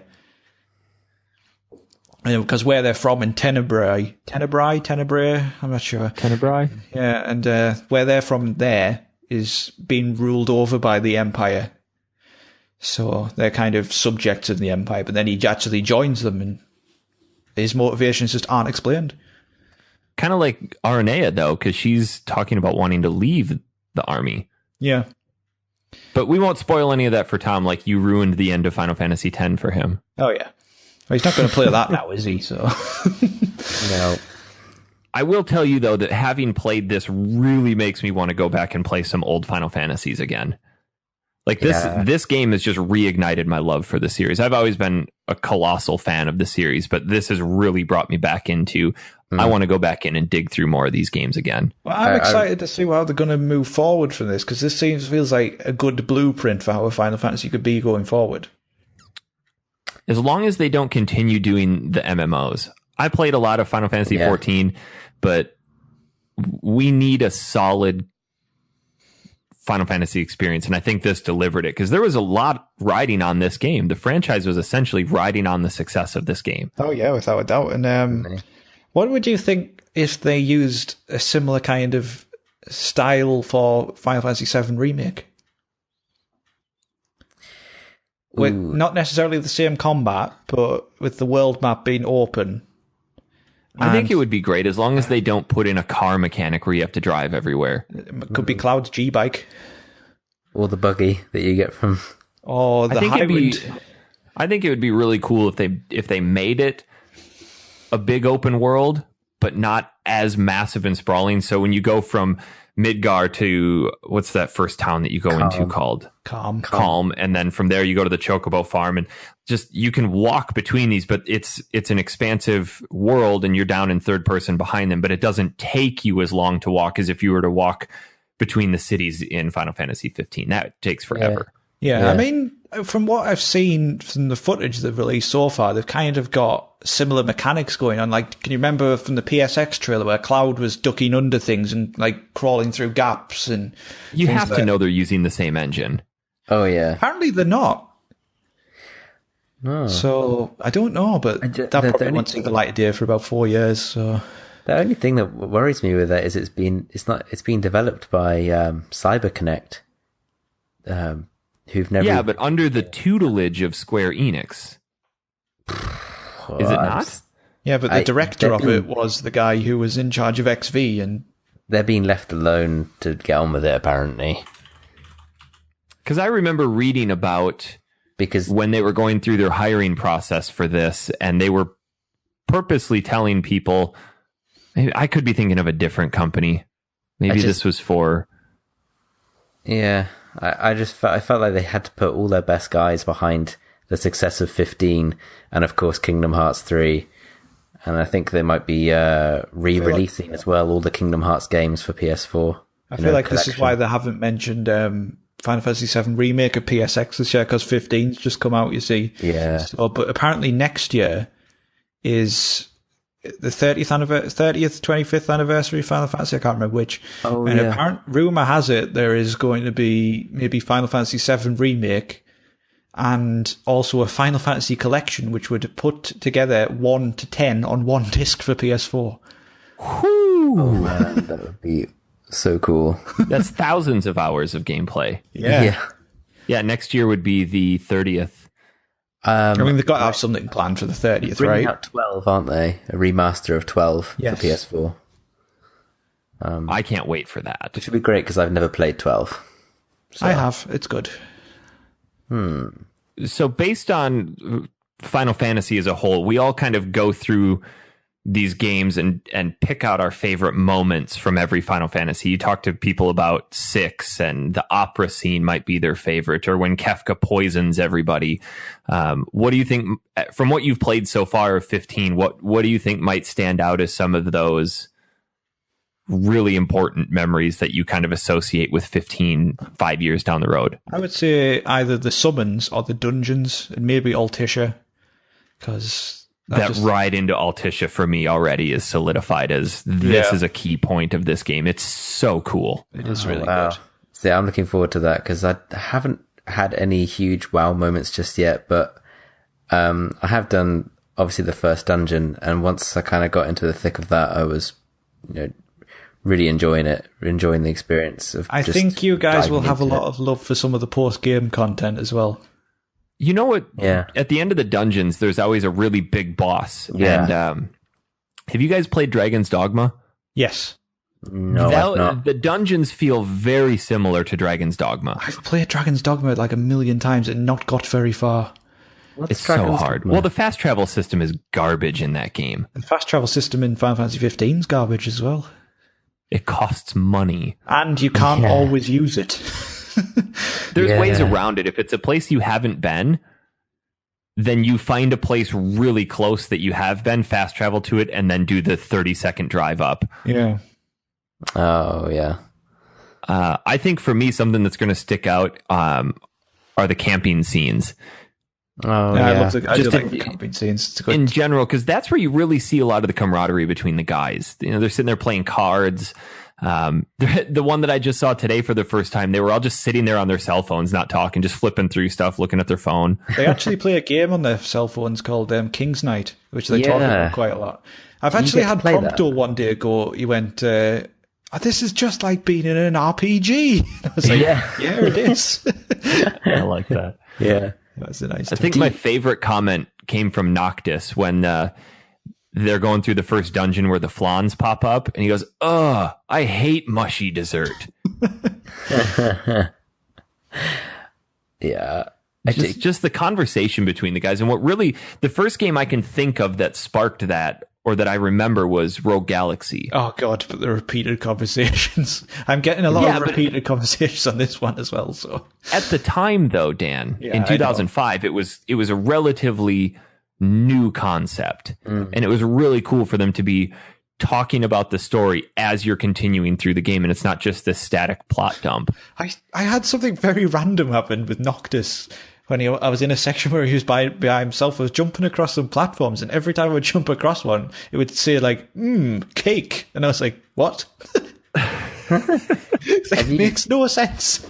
Have you guys done much fishing? Oh, nah. I love the fishing. I quite like the fishing, man. It's one of those mini games that for some reason it's got me hooked. No pun intended. I like it. I just... I like, my favourite part of the fishing is the fact that he summons the fishing rod. I know. It's cool. So cool. It's so cool. So that was a question that I had for you, Dan. Mm-hmm. In the movie, the Kingsglaive loses their ability to teleport because the crystal fell, correct? No, because the king died. Okay, so here's my question. This game takes place after the king died. How is Noctis still able to teleport? Because he is now the king, and so he has the power. But isn't his power tied to the crystal? Yes. And the crystal fell. The crystal still exists. Niflheim takes it. The royal bloodline always has access to that power. Got it. That's the piece I missed. And I think Gladio and Ignis and Prompto take that power like the Kingsglaive do from Noctis. I think. But it's hard to follow. I wonder what the difference between the Kingsglaive and the Kingsguard is. Yeah, because... Is the Kingsguard specifically there to, as the name suggests, guard the king, and then the Kingsglaive is like his Black Ops secret agents? I don't know, because I think Gladio is his bodyguard. Like, there's a lot of backstory of the characters which isn't established, but if you look into it, it's there. Prompto he kind of met him at high school. That's elaborated on in a scene, actually, which is randomly when you go to a motel. Well, they were friends first, and then Prompto was his bodyguard, and that's why Prompto's a little different. Mm-hmm. And he's not quite that formal. Ignis is actually his butler. And why Ignis cooks is because he's actually trying to replicate a meal which Noctis had when he was a child, which he loved, and he's never been able to do it yet, and that's what he's striving towards. And because nobody else can be bothered to do it. Yes. There's actually a section where Gladio's sister goes, you don't know how to cooking, Iggy? And he goes, yeah. And then they go, I do cooking sometimes. They go, when? They go, yeah, never. It's kind of funny. I'm enjoying the the boss design and stuff. Like the bosses are absolutely massive and so well wait detailed. Till you fight Titan. I know, but the bit when you're kind of sneaking around this huge bird, like quite early on in the game. Like I remember that thing. I remember that moment being pretty like, whoa, shit! Like just the scope of the game was massive at the time. I think it was that thing. It was similar. It was a giant bird anyway. It was cool. And then I fought the behemoth when you have to like creep behind him and follow him into his den, into his lair. Yep, that was from the Disguise demo. Yeah. Oh, right. I didn't know that. Yeah, that's really cool. Yeah, it was very similar actually, Eric. They didn't change a lot apart from the fire canisters on the floor when you can hurt them. Yeah. Oh, yeah. And I tell you, one of the enemies I've found, it's in one of the dungeons. It's called the enemy called Hector Eyes, which has been on the other ones. No, it's basically a big mound of flesh with loads of eyes on it, and they kind of spin round in a circle and they shoot like beams of lasers round. But the visual effects are incredible. It just looks so good. I haven't seen those yet. No, you won't. It's only in one dungeon I've found so far. Because there's actually quite a few dungeons around the map if you look. But honestly, a lot of them are like level 55, 45. So I can prop the door open with the strategy guide for this game. It's like 350 pages. I've been trying to... It's so but in-depth. it's not as big as the Bloodborne guide, oddly. Wow. Really? Oh yeah, the Bloodborne guide has at least 50 pages on it. I had to give up. I got the DLC for Bloodborne. And I just can't beat the last boss. It's impossible. Yeah. Wow. Bloodborne was even harder than Dark Souls for me. So, based on what you've played so far, Dan, where do you think this one falls in the pantheon of Final Fantasy games? I don't know, because it's a very different experience. It's a more modern Final Fantasy, and for me, I feel it still harkens back to the core of Final Fantasy, not necessarily from a storyline standpoint, but with these big sprawling worlds, memorable characters, all that kind of stuff. I would give it a hearty recommendation because I've loved it so far. That's what captivated people about the original Final Fantasy was not only do I have this huge sprawling world, I have this really deep, complex, engaging story all wrapped into one game. And this game really capitalizes on the exploration of the world, not so much the story of it. And that's the only place I can ding this game right now is the story is just not very engaging. The people in the story are awesome, but the story that they're trying to tell just isn't cohesive enough to really make me care. Yeah, I feel like it's such a complicated concept. It needed more exposition to it. Kind of. What I would think would be a really good touch is if they had the radio broadcast just come on in the regalia as you're driving around. Yeah. Or if you had the ability to tune into them. Yeah, just like your phone could go and then you would listen to it as you go or something, you know? Even in the strategy guide, it keeps constantly recommending you to go off the beaten path and find new ways of uncovering new elements of the story.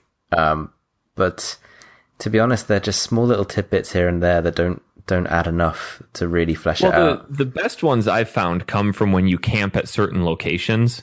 Okay. Like when you camp at this site overlooking Hammerhead, you wake up in the morning and you go for a photo shoot with Prompto, and basically all he wants to do is go take long distance pictures of Cindy, and then she just shows up behind you, and Prompto's trying to talk to her, and he's looking at Noctis for advice, and I just gave him terrible advice things to say, and he just stumbled over his words and made himself look like an idiot. I haven't seen that one. There's another one near where the Disguise area is, where you go and photograph the creatures in the lake. Mm-hmm. You have to wait until they get really close to Noctis. Oh, wow. And then snap the photo. It's really good. There's another one where Gladio challenges you to go and capture a really big fish. Things like that. I haven't had an Ignis one yet. No, I haven't had any either. You have to stay in certain areas, I think. So that's why. So, do you guys feel like it still has the true heart of a Final Fantasy game? Like, without a doubt, I think the intentions are all there. Yeah, like it still has the neat little touches. The chocobos are still there. The Moogles are in there to an extent. I mean, I love how excited Prompto gets over chocobos, because I think everybody at their core loves chocobos to the point where then they find them for the first time in a new Final Fantasy game. They just get really giddy. And when you make it to that chocobo farm and he jumps out and he's like, chocobos! And he starts running up and he's hugging them. It's so cool. It's so true. Every now and again, he's like, I want to ride my chocobo all day. Yeah, it's really good. Did you guys, did you know that chocobos can swim in this one? I did not. Yeah, you know the area around where you go with Aranea into the ruins, Eric? You can actually use your chocobo to go swimming around there. Wow. And I didn't know this, and then it slows down the chocobo tune when you're swimming. It's kind of, I was like, that's such a neat little touch. That's really cool. I haven't done any chocobo races yet. You should just get the chocobo with you all the time because it's very handy for getting around the world, particularly as it levels up. Oh, got it. So when you get out of your car, if you have to run somewhere, just hop on your chocobo and go? Yeah, I always, because basically on chocobos on this one, you have to rent them for a certain amount of days. So I always do 7 days. And then you can, you have to use the whistle to call them up. And then you can, as you use them more and more, they level up. Mine's level 8 now, I think, and he's getting quite fast. Oh, nice. Sweet. There's no chocobo breeding or anything, is there? No. It's worth doing the side quests for the Wiz Chocobo post, though. There's a Nice little thing at the end of that one. The side quests are interesting in that some of them start off really bad and then end really strong. There's a lot of there's a fair few fetch quests before you get to the real meat. Yeah. The dungeon ones, like the dungeons are the best. Dungeon design is very good in this game. I mean, dungeons and the hunts are always good. Have you found one of the doors in the dungeon yet? One of the doors. Have you never found one of the big circular doors that are locked? Doesn't ring a bell. Really? You should have found it in the... Have you been to the snow caverns?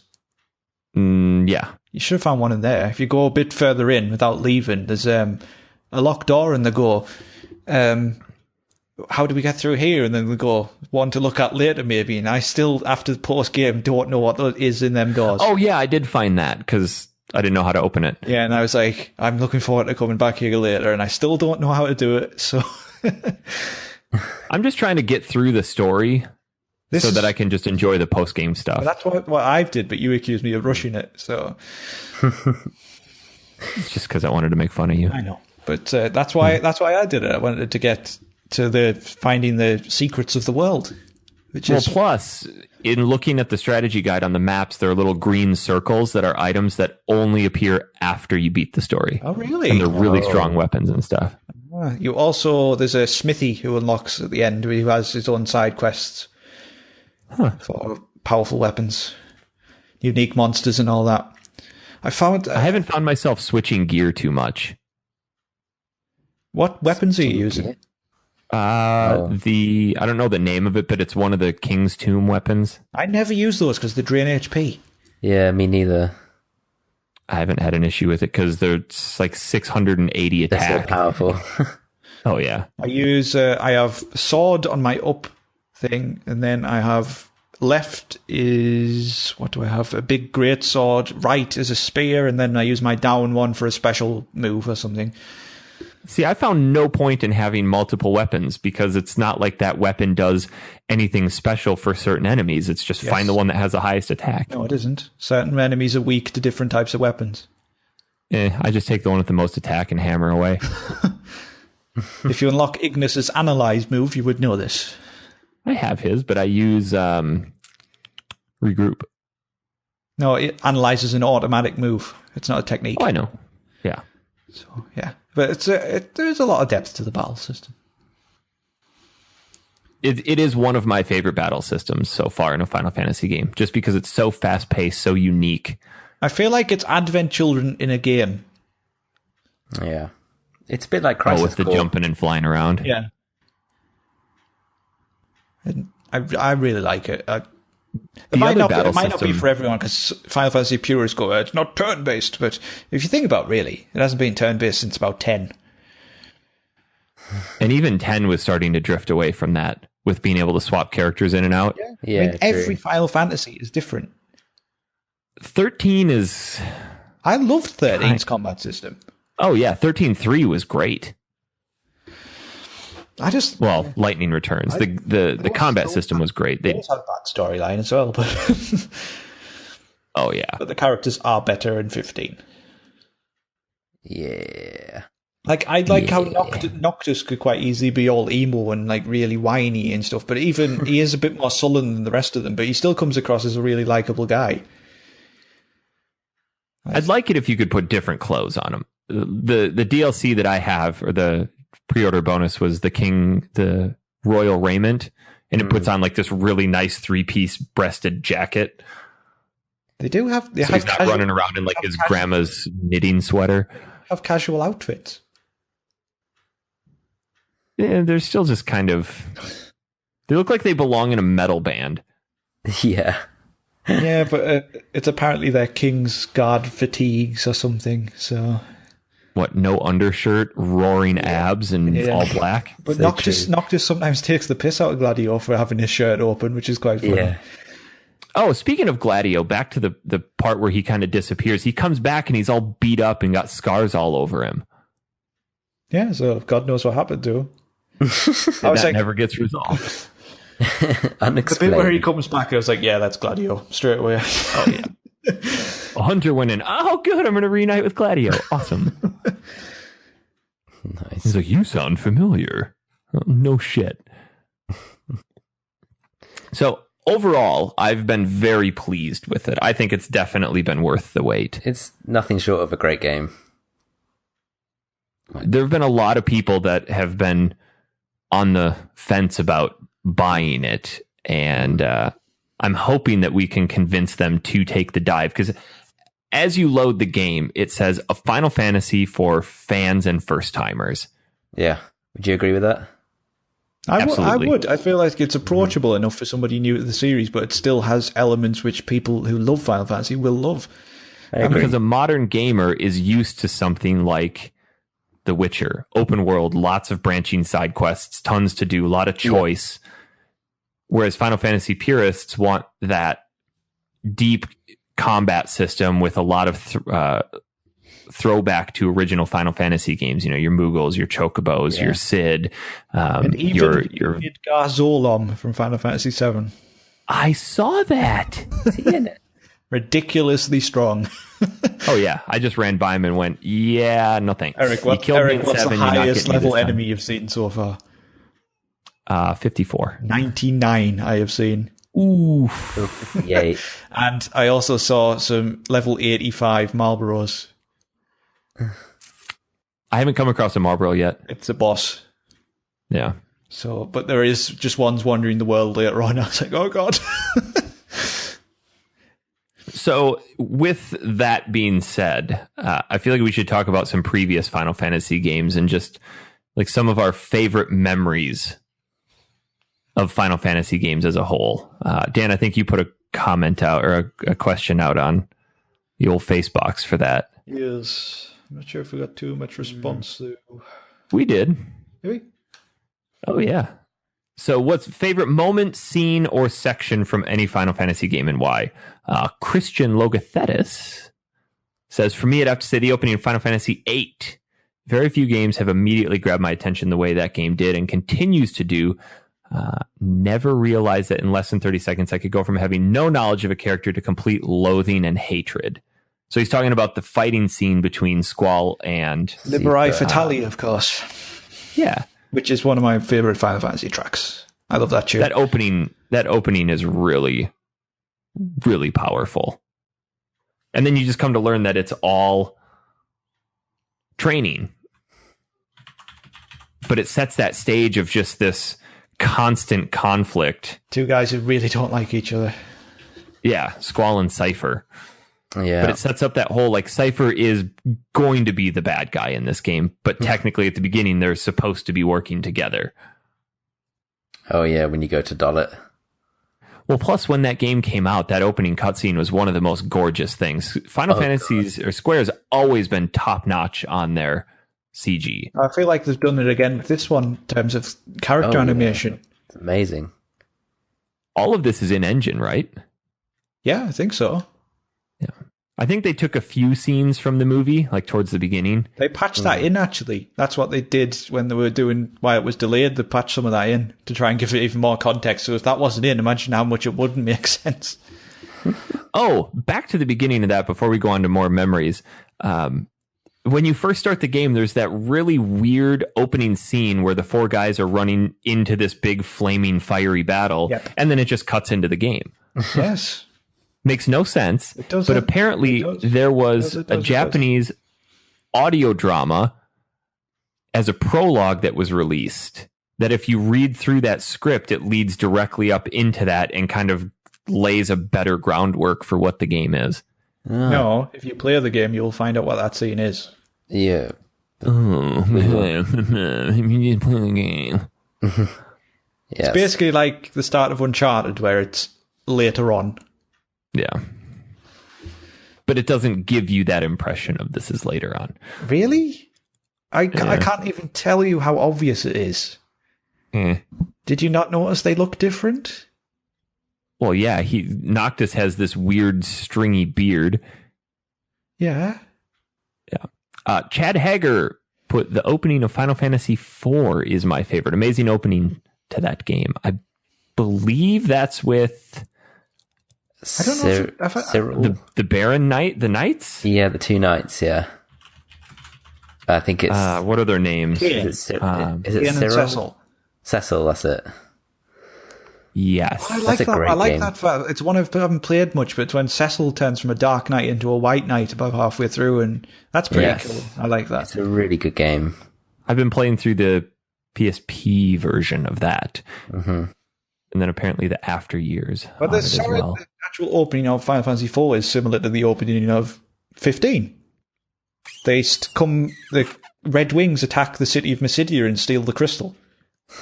Yes. So So it's a good throwback. yeah, Jay Jorgensen puts summoning Knights of the Round in Final Fantasy VII. It's only then do you realize shit got real. I love that. Let me tell you what, just getting Knights of the Round is an Yeah. achievement in itself. Yes, You have yes. to breed a black or a gold chocobo to run across the ocean and then over the mountain and into this huge dungeon. But it's so worth it. So worth it though. And then you got to sit through like a 30-second cutscene every time you cast them. It's not 30 seconds, it's about good 2 at that. minutes. It is long, isn't it? Yeah. Yeah. Is it really 2 minutes? Yeah. It's very It's long. not. It's longer than 30 seconds. Not as long as Sephiroth Supernova Summon, though. My God. Oh god. If he casts that, it's time to make a cup of tea. Yeah. Every time. Jeeves.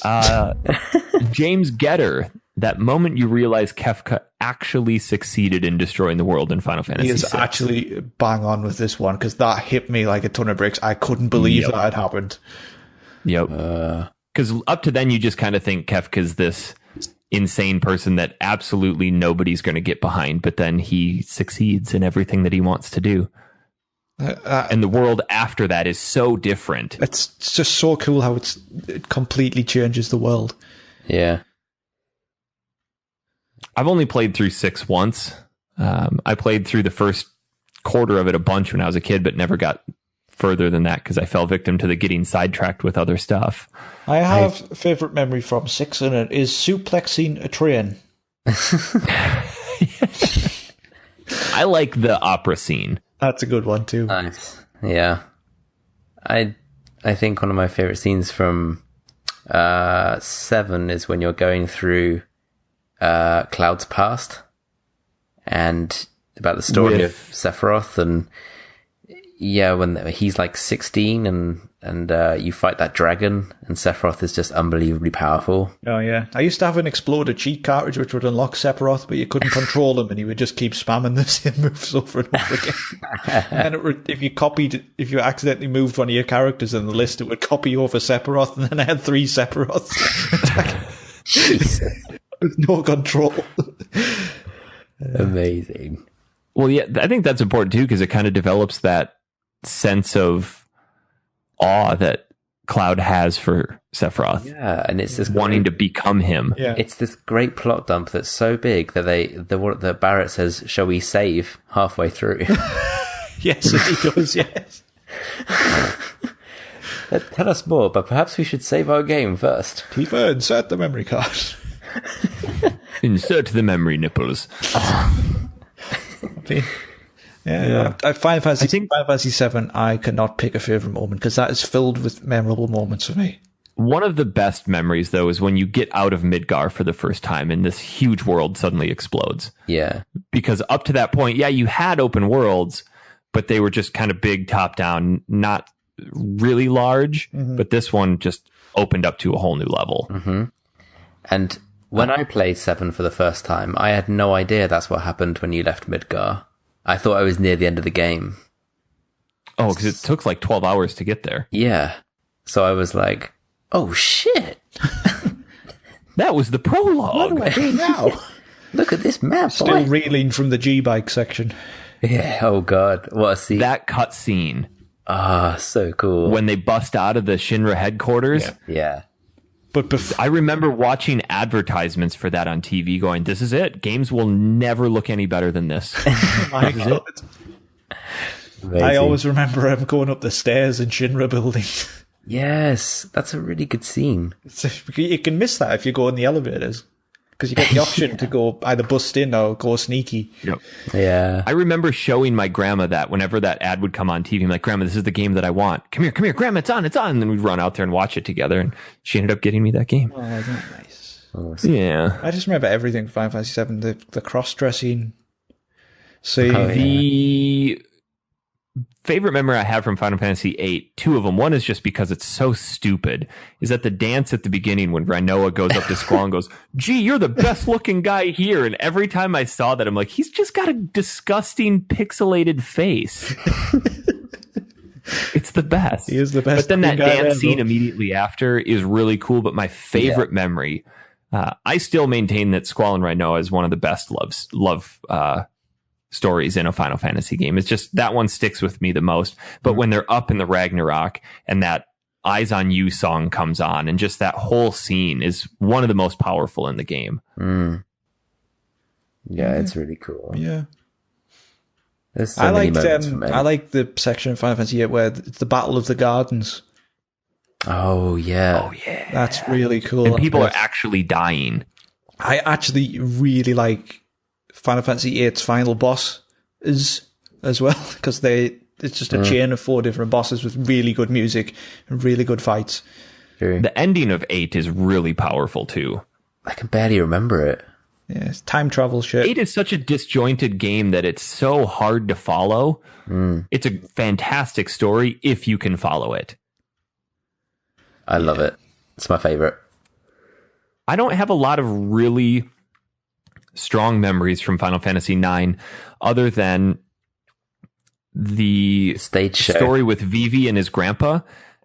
But then when you get to Black Mage Village and there's a graveyard at the back. I don't remember the specifics surrounding it. But where they're there, the Black Mages are there mourning over a grave or something. I don't remember everything about it. But They don't understand what's happening to people because they have no concept of death. Basically, Yes. when they were designed by Kuja, they were designed to only work for a certain amount of time. So they don't understand because they're becoming independent, becoming like real people. It's quite a powerful scene, actually. It is. Yeah. I've totally forgotten about 9. I need to play it again. I've only played through it That's once. next on my list after I'm done with 15 is I have to go back to 9. My favourite bit of 9 is totally the end boss, Necron, who comes from nowhere and makes no sense. So true. I do like the final section in 9, which is called Memoria, where it kind of has sections from the game but flips them on their head with different bosses. I also liked 8, where you had to go through Ultimecia Castle and it locked out some of your abilities. Yes. Oh yeah. There is not a whole lot from 8 that I don't like. 8 is still my favorite Final Fantasy, and it'll take a lot to unseat that. And getting all the GFs. Oh, yeah. What about As well. 10? 10, my favorite memory from that, The laughing scene. yes. The music from Besaid. I don't know why, but that's one of my favorite Final Fantasy tunes. That's my favorite. That's my favorite from 10. 100%. I like Yep. Jeff's so random. theme that plays at the start. Eric, are you talking about Besaid Island? What, Tom? Are you talking about Besaid Island? That tune? Yeah. That really calming tune? Yeah. Yep. It's great. They fucked up in the And then remake. Waka comes out and he's like, Wagwan, my brother! Wagwan, my brother, want to play some water soccer. Oh, so annoying. So many annoying characters. Waka's in that one game. of the worst Final Fantasy main characters. Waka, Waka, Waka, Waka. You go on, boys. Waka, I can't do it myself. Waka, Waka. Love that chant bit in the The dialogue is so disjointed in 10, it's actually quite irritating. Mainly because they can't It is say... now, but when it first came out, it was phenomenal Still because is. it was the first voice acted Final Fantasy. Still annoys Agreed. me to this day that Yuna has tea towels on her arms. She's a butler. It's like, what's It's she also doing? annoying that because you can change your name as Tidus, they can never refer to you as Tidus. So pointless. It's so stupid. But yeah, I So totally agree. It was at the time, Even in 2002. 10 too, they don't say his name. Yeah, they're like, is it him? It's him. No, it's not him. No, it's, what's he called? Shinju, I forget. The only thing I remember about 10-2 is being embarrassed that I enjoyed it as much as I did. I enjoyed it a lot. I've not. 10-2 is great. I like the bit. Everybody I like the bit where should they play it. frolicked in the hot springs. That was good. With the high The dress sphere system is so cool. I really like 10-2. I have no favorite memories from 13. Turning it off. Yeah, other than me getting to Grand Pulse when the game finally opens up after 40 hours of bitching about how linear it was and going, well, that was dumb, and then stopping. I really like Grand Pulse.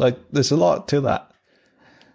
And then my favorite memory of 10-2 is getting annoyed at how stupidly complex the time travel storyline was. 10-2? 13-2, sorry. Oh. Yeah, that was the most annoying thing for me with that one was the fact that the main ending was in DLC. Yeah. That really pissed me off.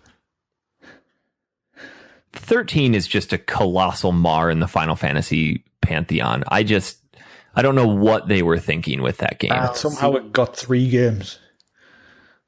I've never even looked at the other two. Ugh. The second and third ones are better. Really? The third one is great. Lightning Returns? Light Returns is really good. I think a lot of people didn't like it because of the clock mechanic, but I like that. I think it's pretty good. Did you finish it, Eric? No. Oh, God, no. It ends up, I have 2 copies. I think I have 2 copies of it still sealed. I might even have 3 copies of that game. I don't know. It literally ends with you fighting God, and then the world gets rebuilt. Wow. See, Lightning would have been a great character had she not been so bitchy. She was just really... She didn't have any personality. And then you had Hope and Vanille. No, wasn't... Yeah, Vanille. Okay, yep. She was on... I was thinking Vanille was from 12.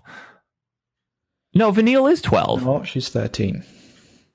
Who's the girl from 12? Pinello. Pinello. And what's she called? The bunny lass. Mm-hmm. Fran? She just seemed pissed off all the time. And Ash. Lightning. It was just such a... Like, in 15, we were talking about how it's a cohesive group of believable friends. 13 was not believable in the least. Lightning was this super emo, reclusive, bitchy character, and then you had Snow, who was the big football jock dude dating Lightning's sister Sarah, who was clearly a cheerleader, and and you had Hope, who was just a little whiny brat. Who was the guy with the afro with a little bird in his head? Saz. Zaz. Yeah, Kaz. Saz. Kaz? Saz. Zaz. Oh, Saz, yeah. I liked Saz. He had a chocobo in his hair. What more do you want?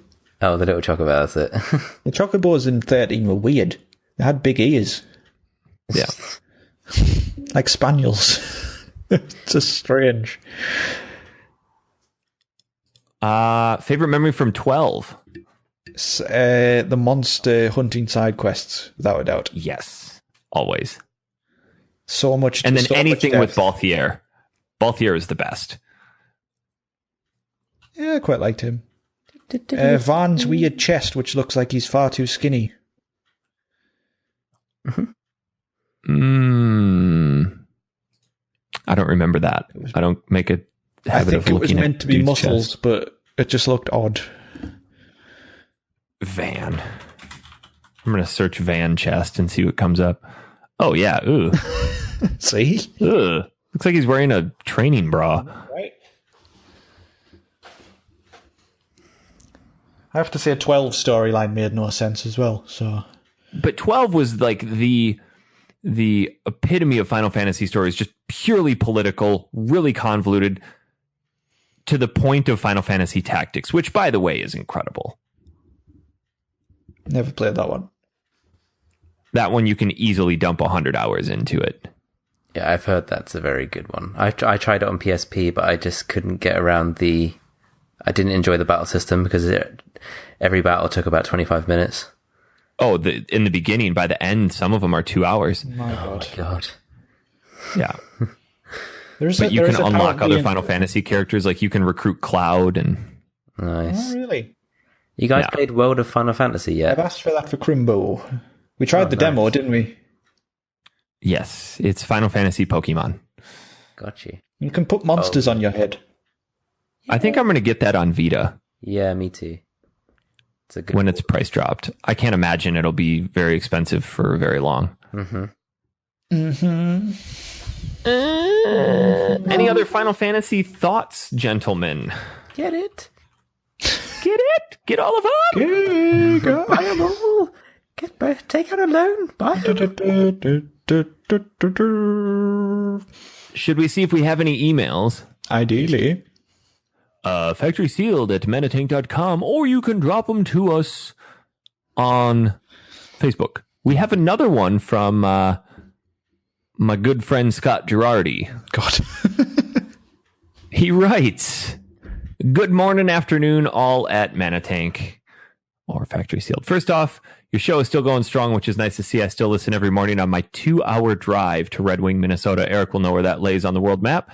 Today, I listened to episode 95 and 96. Well, most of 96 anyways. It's playing as we speak. Touching back on 95, I believe is when you guys talked about having a pre-made gun holster in your vehicle. I can't even remember this. My truck has a great one. It doubles as a gun holster and a garbage can. Yamish, if you ever get Jeeves to move you over, you may have to change your mindset on guns. I'm sure Eric will help you out with that. You never know when you need a piece of freedom and have to share your freedom bullets with a poor sap that wanted to raid your retro video game collection. Before I forget, I'm on in episode 96 when Tom was impersonating a young schoolgirl in Eric's English class. Spot on, chap. Was impressive. Also, mark another tally for the sitter. Almost tried standing once, and it almost felt like I was trying out my left hand for the first time in my life. If you catch my drift.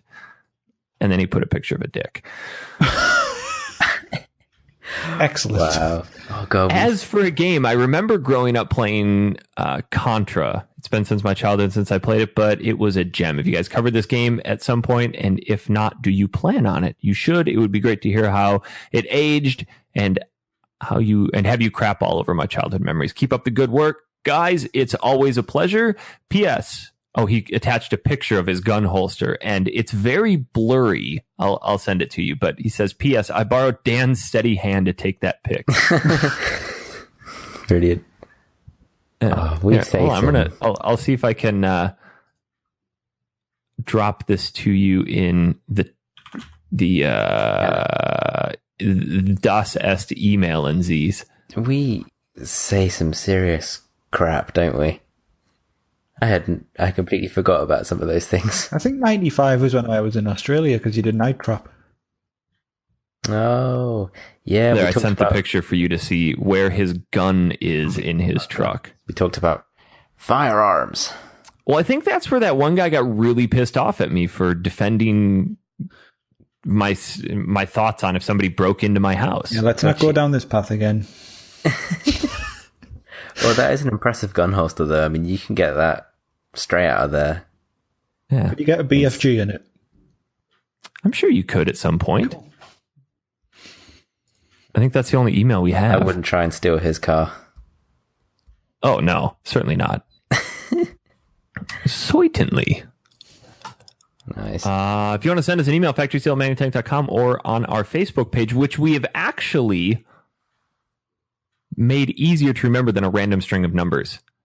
It's now facebook.com/groups/factorysealedpodcast. Oh, yeah. Oh. I think we're going to make a habit out of starting to live stream these on Facebook. Yeah, it's fun. It is. It's good to hear. It's good. And if you're in our group, you should get a notification when it goes live. That way you can pop on in. Usually Sundays, but not always. Usually. Do you guys have any plans for the week? Get through work for the next Just 2 weeks by twiddling my thumbs and then go on holiday. Do you get 2 weeks off? Yes. Yeah. Is that just like a national thing? I've officially entered the wind down zone. Pretty much, if you have an office job, it'll just shut between Christmas and New Year. Ew. We have to take 3 days holiday, I think. Oh, we do as well, yeah. So annoying. You know what we need to talk about? What's that? Our Christmas special in about 2 weeks. Oh, yeah. We need your help. Last year was awesome. It was a very good show last year. It was very good. We want to have you guys submit your favorite memories of Factory Sealed for the past year.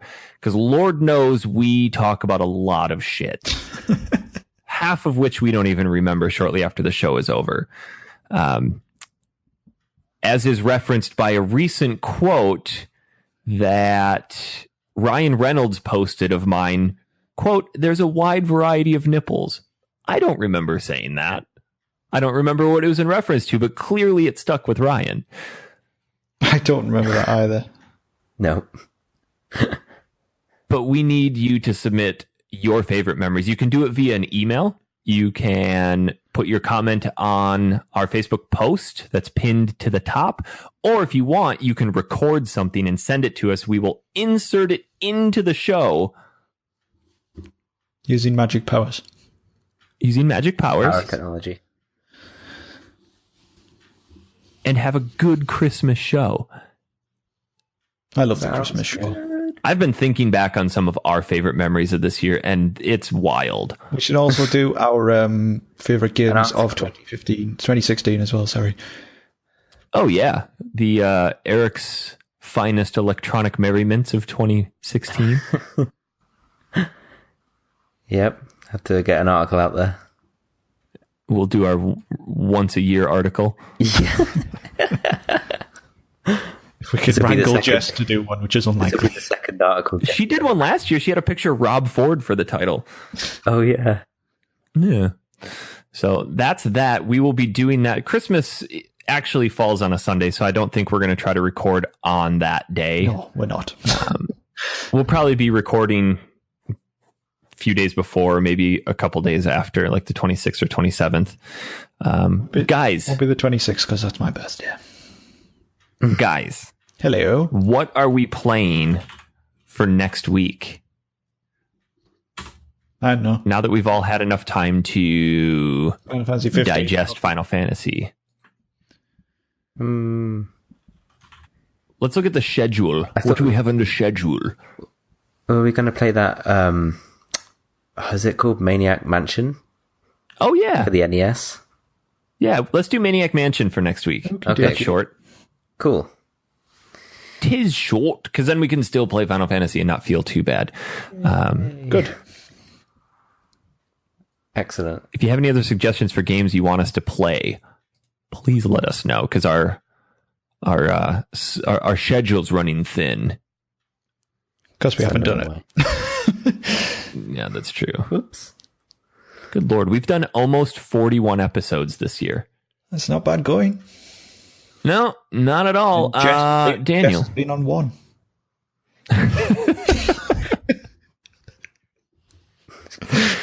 Hopefully she'll make it to the Christmas show. She's coming. Oh, I'm going to kill her. Yeah. Daniel. Hello. Can we still find you on Twitter, or have you abandoned I'm that? still on Twitter. I don't use it very much, but Frosted Sloth, if you want to follow me on Twitter. Thomas, are you still using Twitter? I enjoy Twitter, so you can find me at Hyperjelly.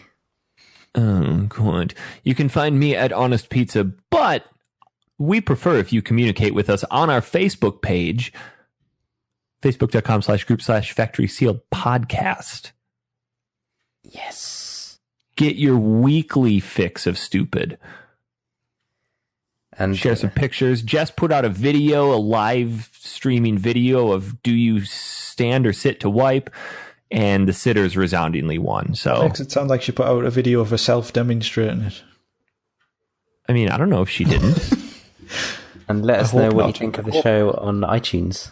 She needs to be careful with yeah. them. Because Dan, do we got any new reviews? we have a couple. Do we? I don't think we've read them out. Do you have them ready? Get in there. Calm down. Calm thine tits. Rega64 said you asked for it, so I assume you listened to the show when we asked for reviews. Says, I've been listening to these guys since day one, and I can tell you this is as much about their lives as it is about games. They're a great bunch of people. Don't come for information, come for entertainment. Don't come for information. Well, shit.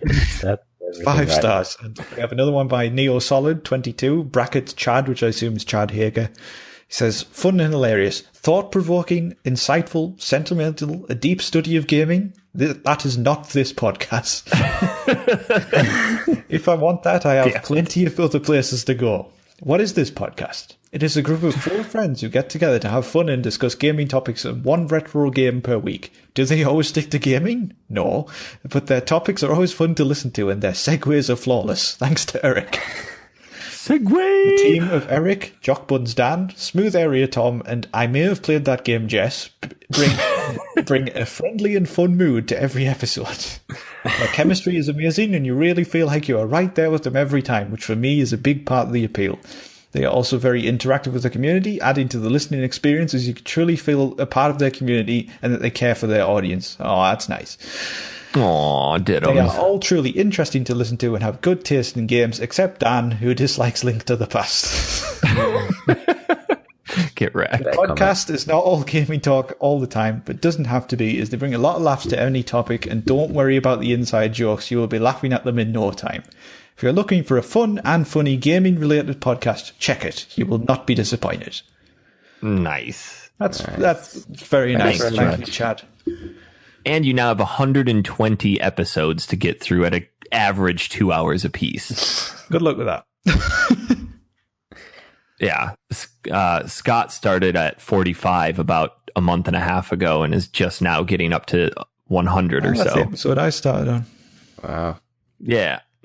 So, one final thing. I think over Christmas break, I'm going to start designing shirts. Ooh. For the show. Nice. So we need to find out what types of shirts people want. Listen back to the previous episode to find out what we think we should have shirts of. I didn't realize we were being serious. Oh, yeah, dude, we have to have the Caramel Cran and Jock Buns and Dr. Smooth area. Totally. It might just be a horribly drawn picture, but we'll have it. Stick figures. Good lord. One with a shiny beam coming out of his crotch. So that will be hopefully coming soonishly. If you want to support what we're doing, we are on Patreon, patreon.com/factorysealed. Cool rewards on there. All the good stuff. Guys, that's going to do it for this week. We'll see you all next week with some Maniac Mansion.